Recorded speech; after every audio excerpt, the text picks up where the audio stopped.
Meu pai me expulsou de casa aos 13 anos porque minha madrasta me odiava. Agora ele quer que eu volte. Tudo começou lá em 2020, bem quando a pandemia estourou. Eu tinha 13 anos na época, morava em Houston, e até que as coisas estavam indo bem entre mim e a minha madrasta, a Laura. Sinceramente, eu via ela como uma segunda mãe. Ela já fazia parte da minha vida há um tempo e a gente sempre se deu bem. Ela era legal comigo e eu gostava de estar por perto. Nunca senti que ela me tratava diferente de como trataria um filho dela. Então, quando ela descobriu que estava grávida, eu fiquei super feliz por ela. Naquele tempo, minha mãe biológica, a Rachel, que é cirurgiã, estava trabalhando feito louca por causa da pandemia. Como a agenda dela estava insana, acabei ficando com meu pai, o David, e a Laura durante o isolamento. Era para ser só por um tempo, mas com tudo o que estava rolando, acabou virando uma estadia bem mais longa do que o previsto. No começo, tava tudo tranquilo. A gente só queria passar pelo lockdown como dava. Assistia uns filmes, ficava junto, essas coisas.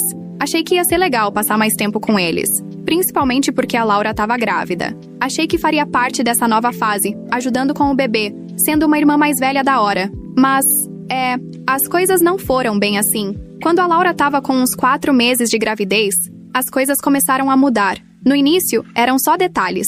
Ela implicava comigo por qualquer coisinha, e eu pensava, ok, deve ser só um dia ruim. Quer dizer, ela estava grávida, presa em casa, lidando com o estresse do isolamento. Tentei relevar, porque todo mundo estava passando por algo. Mas aquilo não parou. Pelo contrário, só piorou. Muito pior. Do nada, parecia que tudo o que eu fazia irritava ela. E olha que eu nem era uma criança bagunceira. Eu era super organizada. Cumpria as regras da casa, ajudava com as tarefas, fazia o que era esperado de mim. Mas nada disso parecia suficiente para ela. Ela entrava em algum cômodo, me via sentada lá, e já soltava um suspiro bem alto, como se só a minha presença arruinasse o dia dela. Parecia que ela simplesmente não suportava mais me ter por perto. E eu não conseguia entender o que tinha feito de errado. Passei a ficar quase o tempo todo no meu quarto. Não queria piorar a situação, então comecei a me manter fora do caminho. Só saía para fazer as tarefas ou pegar alguma coisa para comer, mas fora isso, tentava ser invisível.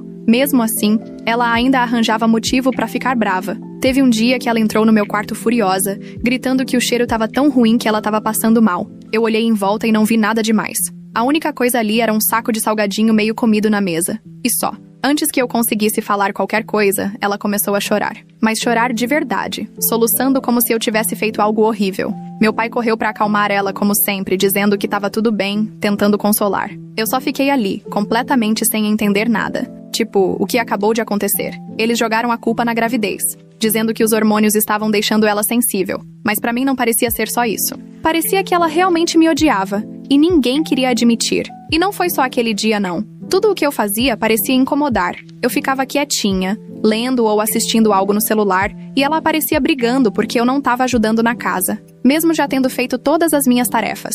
Ou então eu estava na cozinha pegando um lanche e ela surgia reclamando que eu não estava limpando rápido o suficiente, sendo que eu estava literalmente no meio de lavar uma louça. O pior de tudo, meu pai nunca me defendia. Nunca. Toda vez que ela se irritava, ele só ficava tentando acalmar, me pedindo para ser mais compreensiva, dizendo que ela estava passando por muita coisa com a gravidez. Mas ele nunca perguntava como eu estava me sentindo. Era como se eu não importasse, como se eu só estivesse atrapalhando. Comecei a me sentir uma completa estranha dentro da própria casa. Não conseguia ficar no mesmo cômodo que eles sem sentir que estava pisando em ovos. Tentei conversar com meu pai sobre isso, perguntei por que a Laura estava me tratando assim. Mas ele sempre desconversava. Dizia coisas tipo, ela tá estressada ou ela não faz por mal, só tá numa fase difícil. Mas com o tempo, não parecia mais que ela não fazia por mal. Parecia que fazia sim. Chegou ao ponto de eu não querer mais sair do meu quarto. Minha saúde mental foi pro buraco. Comecei a achar que eu era o problema, que ninguém me queria ali. Passava as noites deitada, imaginando se meu pai ia chegar e dizer que era melhor eu ir embora. A ansiedade bateu tão forte que meu cabelo começou a cair. Lembro de puxar tufos inteiros, sentada ali, em choque, tentando entender como tudo tinha desandado tão rápido. Tentei melhorar as coisas. De verdade, tentei. Comecei a fazer mais tarefas, tentando ser útil e não incomodar. Limpava a cozinha, lavava a roupa, fazia de tudo, mas nada era suficiente. A Laura sempre achava algo para reclamar. Um dia era o jeito que eu dobrava as toalhas. No outro, era porque deixei um copo na pia por tempo demais. O clima na casa era insuportável. O ar parecia pesado, como se tudo estivesse prestes a explodir a qualquer momento. Eu não conseguia relaxar, nem ser uma criança normal dentro da minha própria casa. Cada vez que tinha que sair do quarto, era com medo. Nem os fones de ouvido ajudavam a me desligar daquilo tudo. O estresse me sufocava. Eu tentava fingir que não estava me afetando, mas no fundo, eu sabia que estava em frangalhos. Só queria voltar para casa da minha mãe, mas por causa da pandemia e da agenda louca dela, eu estava presa ali. Cada dia era como andar numa corda bamba, sem saber quando a Laura ia surtar de novo ou quando meu pai ia finalmente dizer que eu não era mais bem-vinda. E quanto mais eu pensava nisso, mais claro ficava. Talvez a Laura não me quisesse ali mesmo. Essa ideia grudou na minha cabeça e me deixou apavorada. Porque com 13 anos, pra onde eu ia se tudo piorasse? Aí, num dia qualquer, ou o mais normal possível naquela casa, eu tava sentada na cozinha, mexendo no celular, só tentando matar o tempo. Lembro como se fosse ontem, porque eu não tava fazendo nada demais. Não tava bagunçando, nem fazendo barulho, nada. Só esperando meu cereal ficar murcho. Eu gosto assim. É estranho, eu sei, mas sempre comi desse jeito. Enfim, tava quieta, no meu canto, quando a Laura entrou. No começo, ela não falou nada. Ficou só parada ali, olhando em volta, como se estivesse procurando um motivo pra brigar. A cozinha tava impecável. Eu mesma tinha limpado de manhã. Louça lavada, bancadas limpas, tudo no lugar. Mesmo assim, ela bufou como se não acreditasse no que via. Como se, só por eu estar ali, ela já se sentisse irritada. Aí começou a limpar com raiva, batendo louça na pia, esfregando a bancada com tanta força que parecia que ia arrancar o mármore. O tempo todo. Ficava resmungando que tem gente que não sabe limpar e que essa cozinha vive uma bagunça. Eu continuei ali, olhando pro meu cereal, tentando não reagir, porque sabia que se eu dissesse qualquer coisa, ia virar uma explosão. Mas aí ela fez algo que me tirou totalmente do sério. Ela veio até mim, pegou minha tigela de cereal, que eu nem tinha tocado ainda, e jogou direto no lixo. Sem pensar duas vezes, só virou e despejou tudo. Não é como se tivesse alguma bagunça enorme ou algo do tipo. Eu nem tinha derrubado uma gota de leite. Parecia que ela queria mostrar que, não importa o que eu fizesse, nada tinha valor. Eu não conseguia acreditar. Quem é que joga fora a comida de alguém assim do nada? Eu surtei. Toda a frustração e o estresse que eu vinha engolindo há meses simplesmente explodiram. Bati as mãos na mesa com força e gritei: "Qual é o seu problema comigo?" Ela se virou com os olhos arregalados, como se não esperasse que eu revidasse. "Por que você me odeia tanto? Eu nunca te fiz nada. E tudo o que você faz é me tratar como se eu fosse lixo." Ela não respondeu de imediato. Ficou ali parada, chocada, como se ninguém tivesse jamais tido coragem de enfrentá-la. E aí, como se fosse um script repetido, começou a chorar. Caiu em prantos mesmo, soluçando como se eu tivesse dito a pior coisa do mundo. Antes que eu pudesse falar qualquer outra coisa, o David, meu pai, apareceu correndo da sala, como sempre fazia toda vez que a Laura começava a chorar. "O que está acontecendo?" ele perguntou. Mas era daquelas perguntas que ele nem queria realmente uma resposta. Ele já tinha escolhido o lado dele. Antes mesmo de eu abrir a boca, ela começou a falar entre lágrimas, dizendo que eu estava deixando ela estressada, que ela não se sentia confortável na própria casa e que não aguentava mais aquilo. Olhei para o meu pai, esperando que ele ao menos pedisse para ouvir o meu lado. Mas não. Em vez disso, ele virou para mim e disse: "O que você fez?"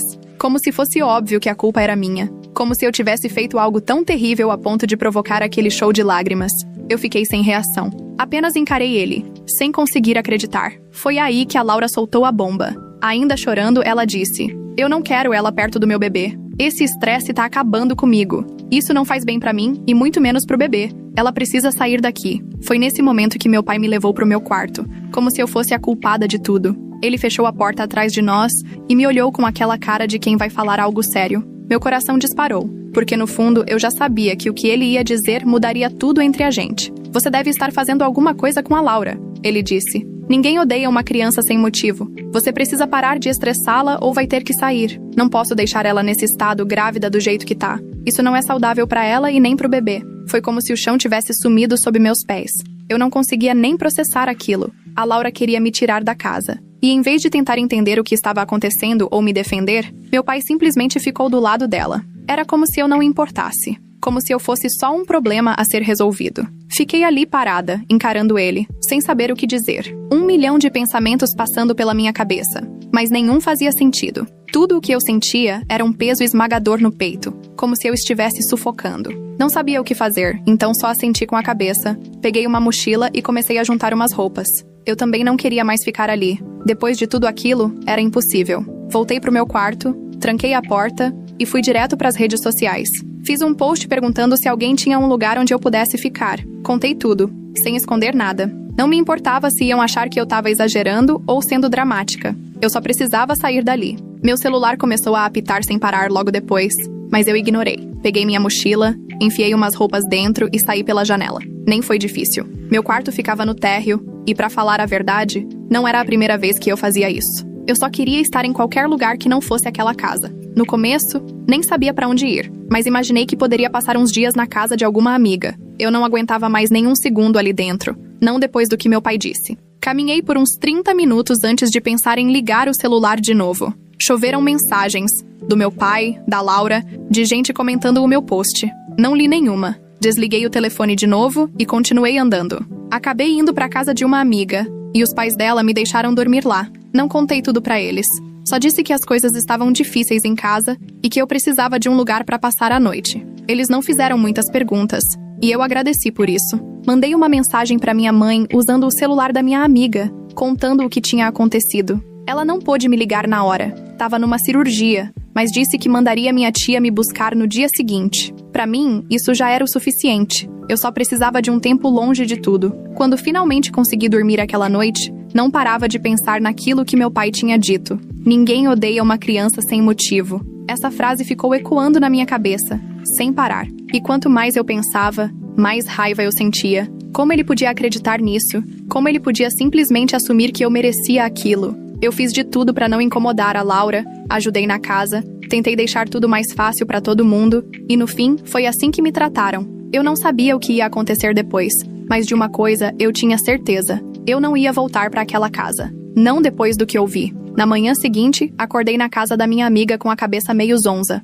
Tudo o que tinha acontecido na noite anterior ainda estava girando dentro de mim, mas era como se não tivesse caído a ficha de verdade ainda. Eu sabia que não ia voltar para a casa do meu pai, mas parecia que a realidade ainda não tinha me atingido por completo, como se essa saída fosse algo definitivo. Os pais da minha amiga foram super gentis, não fizeram perguntas desconfortáveis, só me deram café da manhã e deixaram eu ficar quieta na sala. Eu não queria falar sobre o que tinha acontecido. Ainda estava tentando digerir tudo. Nem eu sabia direito como me sentia. Só me sentia esgotada, tipo, emocionalmente quebrada, sabe? Lá pelo meio-dia, minha tia Maggie chegou. Ela me olhou daquele jeito que só quem te conhece de verdade olha, com preocupação, mas sem invadir seu espaço. A gente quase nem falou no começo. Ela só me ajudou a pegar minhas coisas e me levou até a casa dela. Pra falar a verdade, foi um alívio. Sempre me senti segura na casa da Maggie. Ela é aquela tia legal que entende as coisas, que nunca julga, e sabe quando a gente só precisa de um pouco de paz. Quando a gente chegou, finalmente liguei meu celular de novo. Erro. Enorme erro. O celular explodiu de chamadas e mensagens, principalmente do meu pai. Ele tinha me ligado pelo menos umas 20 vezes na noite anterior. Tinham mensagens também. Algumas dele, outras da Laura e até de parentes. Provavelmente porque meu pai postou algo sobre eu ter fugido. Nem me dei o trabalho de ler tudo de uma vez. Era demais. Eu precisava de um tempo longe daquela confusão. Mas mandei uma mensagem pra minha mãe, só pra avisar que tava bem, mesmo ela já sabendo. Como ela e a Maggie já tinham conversado, eu só queria evitar que ela se preocupasse ainda mais, no meio de todo o estresse do trabalho. Ela respondeu na hora, dizendo que estava aliviada por eu estar segura e que a gente conversaria assim que ela conseguisse uma folga do hospital. Eu sabia que meu pai devia estar surtando ao perceber que eu não estava mais na casa, principalmente depois de ver que eu não respondia. Mas, sinceramente, eu não ligava. Foi ele quem basicamente me disse que eu não era bem-vinda ali. O que ele esperava? Eu não tava com paciência pra desculpas ou pra ouvir ele tentando inverter a situação como se a culpa fosse minha. Não depois do que ele me falou na cara. Mas, sentada ali, não conseguia evitar de pensar nas consequências maiores. Eu conhecia bem meus avós paternos. Eles não iam deixar isso passar batido. Sempre foram super protetores comigo, principalmente por eu não morar com meu pai o tempo todo. Provavelmente iam cair em cima dele quando soubessem de tudo. Eu nem conseguia imaginar a bronca que ele ia levar quando a verdade viesse à tona. A curiosidade falou mais alto e finalmente comecei a ler algumas mensagens. A primeira era uma longa, do meu pai, basicamente pedindo desculpas pelo jeito como as coisas aconteceram. Mas ele ficou o tempo todo defendendo a Laura, dizendo que ela estava estressada por causa da gravidez e que eu precisava ser mais compreensiva. A mensagem toda parecia como se ele estivesse tentando justificar tudo o que tinha acontecido. Como se, de algum jeito, a responsabilidade de consertar tudo fosse minha. Bastava eu voltar e manter a paz. A mensagem da Laura foi ainda mais curta, mas muito mais irritante. Ela não pediu desculpas, nem sequer reconheceu como me tratou. Só disse que esperava que eu estivesse segura e que eu deveria pensar no estresse que causei à família saindo daquele jeito. Aquilo me deixou possessa. Tipo, como ela tem a cara de pau de agir como se eu fosse a culpada por todo o estresse. Logo depois, começaram a chegar mensagens da família. Meus avós estavam furiosos. Nem perderam tempo me mandando mensagem. Foram direto para as redes sociais detonar meu pai, perguntando como ele pôde deixar as coisas chegarem a esse ponto, a ponto de eu me sentir obrigada a fugir. E ele claramente não esperava por isso. A postagem dele dizendo que eu tinha desaparecido foi feita para gerar comoção, para que as pessoas tivessem pena dele, mas o tiro saiu pela culatra. Todo mundo virou contra ele, perguntando por que a própria filha se sentiria forçada a sair de casa e questionando o que realmente estava acontecendo naquele ambiente. Dava para sentir pelo tom das mensagens seguintes que ele estava em pânico. Ele não sabia mais o que dizer. Meus avós, principalmente, ficaram revoltados porque ele não contou a história inteira. Eles não sabiam que a Laura queria me ver fora de casa, nem das coisas que meu pai me disse. Eles só achavam que eu tinha sumido. Quando descobriram a verdade, a coisa ficou feia de verdade. David e Laura começaram a bater de porta em porta, em casa de parentes, amigos, perguntando se alguém tinha me visto. Quase foi vergonhoso o nível de desespero que transparecia nas mensagens. Eles estavam tentando bancar as vítimas agora que todo mundo tinha começado a questionar o que de fato aconteceu. Mas eu sabia a verdade. Eles não estavam chateados porque eu fui embora. Eles estavam chateados porque agora todo mundo sabia disso. A tentativa de me fazer sentir culpada não funcionou. Quanto mais eu lia as mensagens deles, mais percebia que eu não tava só com raiva. Eu tava farta. Acabou. Sem volta. Não dava pra desouvir o que meu pai me disse. E a Laura já tinha deixado bem claro que não me queria por perto. Eu tentei tanto fazer as coisas funcionarem, tentei ajudar, manter a paz, mas estava na cara que nada do que eu fizesse ia ser suficiente. Eles simplesmente não me queriam ali. E eu não ia mais implorar por aceitação. Minha tia percebeu que eu estava mal naquele dia, mas não forçou conversa. Só me deu espaço. E era exatamente disso que eu precisava. Mais tarde, naquele fim de tarde, ela entrou no meu quarto e perguntou se eu queria ficar lá com ela por um tempo. Eu não pensei duas vezes. Claro que sim. Voltar para casa do meu pai estava completamente fora de cogitação. E eu também não queria ficar pulando de casa em casa. Ficar com a Maggie era meu refúgio, meu porto seguro no meio do caos. O resto do dia passou num borrão. Passei horas no celular, lendo os comentários no post do meu pai, vendo como as pessoas estavam reagindo. Algumas tentavam defendê-lo, dizendo que talvez eu fosse só uma adolescente difícil ou que a pandemia tinha complicado as coisas para todo mundo. Mas a maioria estava do meu lado, perguntando como uma menina de 13 anos se sentiria tão mal a ponto de fugir de casa. Até parentes distantes apareceram, dizendo o quanto estavam decepcionados com meu pai por deixar as coisas chegarem a esse ponto. Apesar de eu agradecer todo o apoio, uma parte de mim ainda doía. Não importava quantas pessoas se voltassem contra ele. O fato é que meu próprio pai escolheu a Laura em vez de mim. Ele deixou claro quais eram suas prioridades, e eu não fazia parte delas. Tentei não pensar muito nisso, mas a verdade é que isso ficou grudado em mim. E toda vez que eu pegava o celular de novo, aquela dor voltava mais forte. Naquela noite, antes de dormir, resolvi mandar uma mensagem pro meu pai. Não foi nada longo, só pra dizer que eu estava bem e que não ia voltar. Disse que ia ficar na casa da Maggie por um tempo e que não queria falar com ele até me sentir pronta. A resposta veio quase na hora, mas eu nem li. Já tinha aguentado o suficiente por um dia. Deitada ali, encarando o teto, percebi que as coisas nunca mais seriam as mesmas. Nem com meu pai, nem com a Laura. E pela primeira vez em muito tempo, eu tava em paz com isso. Depois de alguns dias na casa da minha tia Maggie, as coisas começaram a parecer um pouco mais normais. Ou pelo menos, tão normais quanto podiam ser depois de tudo que rolou. Eu ainda recebia mensagens do meu pai o tempo todo, mas já nem lia mais. Eu sabia o que ele queria dizer, e pra ser sincera, eu não estava pronta pra ouvir. As mensagens vinham sempre com um "precisamos conversar" ou "vamos resolver isso". Mas ele nunca chegou a pedir desculpas de verdade pelo que me falou naquela noite. Era sempre sobre a Laura, como eu tinha que entender a situação dela, como eu deveria ser mais paciente. Dava pra ver que ele ainda estava escolhendo ela em vez de mim, mesmo depois de eu ter deixado claro que não ia voltar. Em um momento resolvi bloquear tanto ele quanto a Laura no celular. Eu estava cansada de tanta manipulação emocional, cansada de me sentir como se eu fosse a errada da história. Não era minha responsabilidade consertar nada, e eu não ia deixar que eles me arrastassem de volta para aquela bagunça. A Maggie foi um verdadeiro anjo durante tudo isso. Nunca me forçou a falar sobre o que aconteceu, a não ser que eu quisesse. Ela só fez questão de me dar um espaço seguro, onde eu pudesse respirar e começar a entender meus sentimentos. Ela até arrumou o quarto de hóspedes como se fosse meu, com meus cobertores favoritos, lanchinhos que eu gostava, tudo para me deixar confortável. Era bom ter alguém que realmente se importava comigo, sem segundas intenções.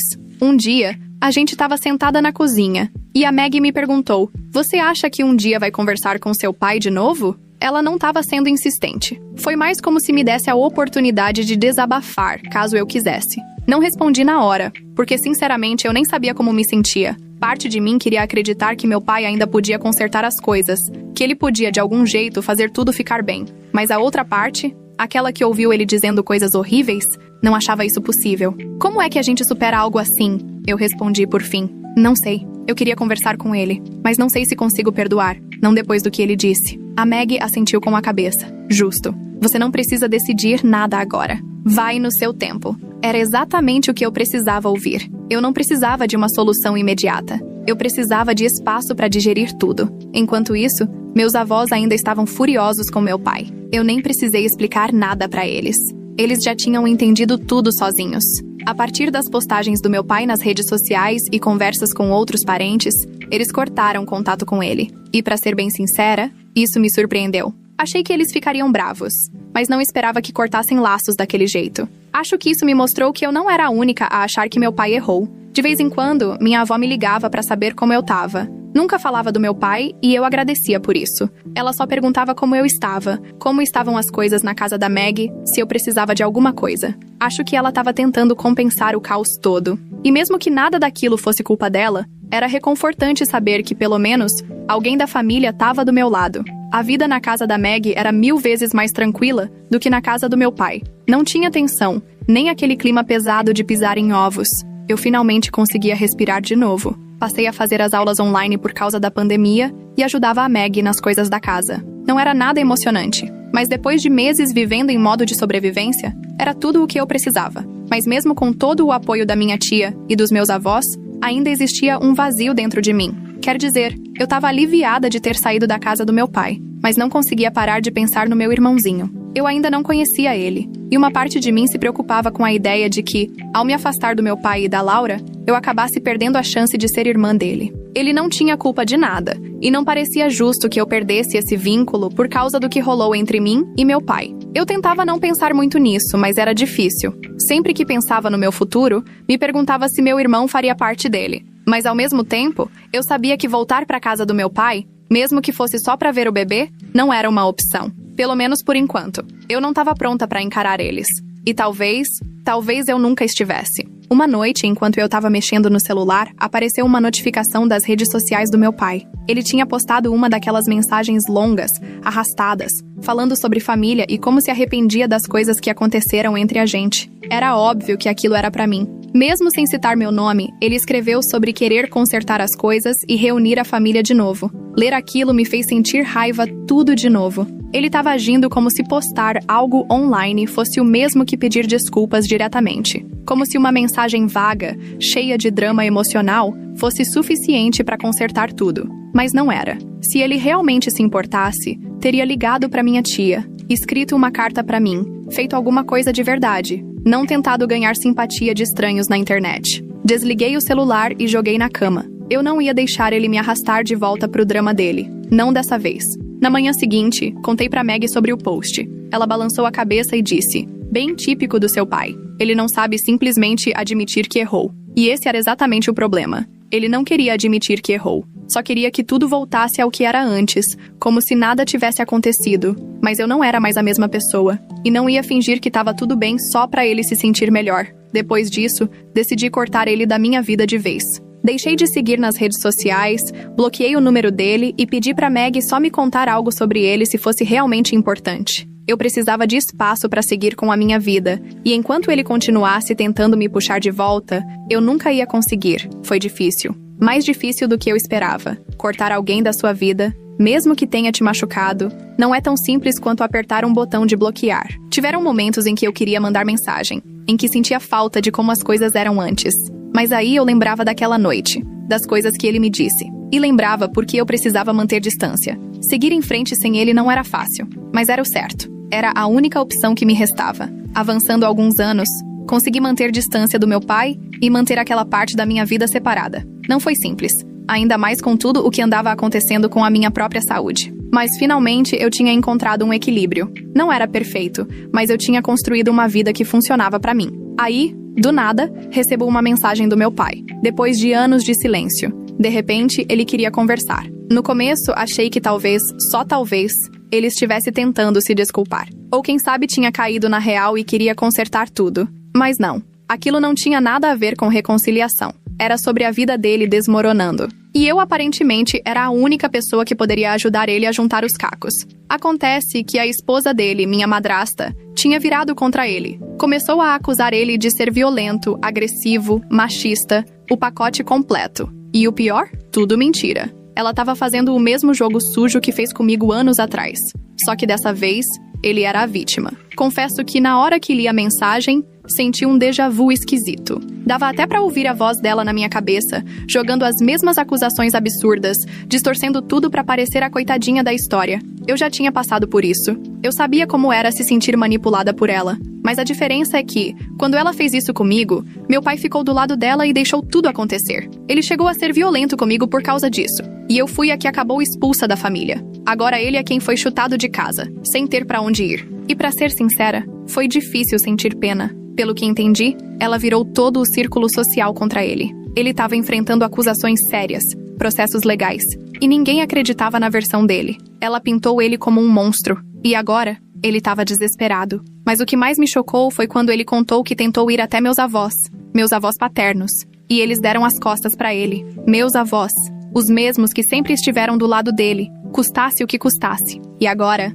até eles tinham desistido. Pelo que ele disse, quando apareceu na porta da casa deles pedindo ajuda, eles mandaram ele embora. Disseram basicamente que depois de tudo que ele fez comigo, ele não era mais parte da família. Acho que, enfim, chegaram no limite depois de tudo o que rolou entre a gente. Pra ser justa, meus avós sempre me apoiaram nessa história toda, mesmo quando a situação com meus pais estava no fundo do poço. Então, saber que eles o deserdaram nem me surpreendeu tanto assim. O que me surpreendeu, na verdade, foi a condição que eles impuseram. Disseram que, se ele quisesse qualquer chance de voltar a ter relação com eles, ele teria que consertar as coisas comigo primeiro. Essa era a exigência. Sem reconciliação comigo, sem reconciliação com a família. E é por isso que ele me procurou. Não porque sentia muito pelo que aconteceu, não porque reconhecia o que fez de errado, mas porque precisava de mim para consertar a bagunça dele. Quando li essa parte, não consegui evitar dar uma risada. Era a cara dele. Ele não tinha mudado nada. Não queria se desculpar ou acertar as contas porque isso era o certo a se fazer. Ele só queria fazer o necessário para voltar a ter o que perdeu. A boa imagem com os meus avós. Era tudo sobre ele, como sempre foi. Nem fiquei com raiva, para ser sincera. Só percebi que eu tinha superado. Os anos de silêncio e distância me deram tempo para curar. Não completamente, claro, mas o suficiente para entender que eu não precisava mais dele na minha vida. Eu já tinha seguido em frente sem ele. E agora ele vinha tentar se reaproximar porque não tinha mais ninguém. Quando ele perguntou se a gente podia conversar e resolver as coisas, eu nem pensei duas vezes. Disse um não bem direto. E ponto final. Sem explicações longas. Sem tentar amenizar.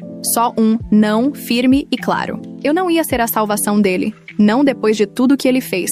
E com certeza, não só porque agora ele estava desesperado depois de ser chutado pela própria esposa. Mas é claro que ele não reagiu bem. Me mandou uma enxurrada de mensagens tentando me fazer sentir culpada. Falou coisas como, ainda sou seu pai, e família tem que se apoiar nos momentos difíceis. Como se isso tivesse significado alguma coisa pra ele antes. Ficou insistindo que a gente podia resolver as coisas, mas eu não caí nessa. Eu sabia que ele não queria consertar nada de verdade. Ele só queria voltar a ser aceito pela família. E eu era o único obstáculo no caminho dele. Não respondi mais nenhuma mensagem. Bloqueei ele e segui com meu dia. Pra falar a verdade, nem foi difícil. Sem drama, sem dúvida, sem remorso. Eu já tinha feito as pazes com essa história há muito tempo. Ele não fazia mais parte da minha vida. E isso não ia mudar só porque, agora, ele estava colhendo o que plantou. A verdade é que ele fez as escolhas dele. Escolheu ficar do lado da esposa enquanto ela me destruía. Escolheu me afastar, acreditar nas mentiras e manipulações dela. E agora que tá vendo quem ela realmente é, quer que eu entre em cena e salve o dia? Não, eu não vou fazer isso. Ele que arque com as consequências das escolhas dele, assim como eu tive que arcar com as minhas. Quanto aos meus avós, respeito totalmente a decisão deles de cortar laços com ele. Eles viram o que ele me fez e estão cobrando responsabilidade por isso. O que, sinceramente, é mais do que eu jamais esperei. Mas sobre nós dois consertarmos algo? Isso não vai acontecer. Não depois de tudo. E é aí que estamos agora. A vida do meu pai tá em ruínas. Ele tá tentando se reaproximar de mim pra acertar as coisas, mas só porque isso é conveniente pra ele. E eu? Eu não tô nem um pouco interessada. Não vou ser a passagem dele de volta pra família. E muito menos deixá-lo voltar pra minha vida só porque agora ele não tem mais a quem recorrer. Então é isso. Eu disse não. E não me arrependo nem por um segundo.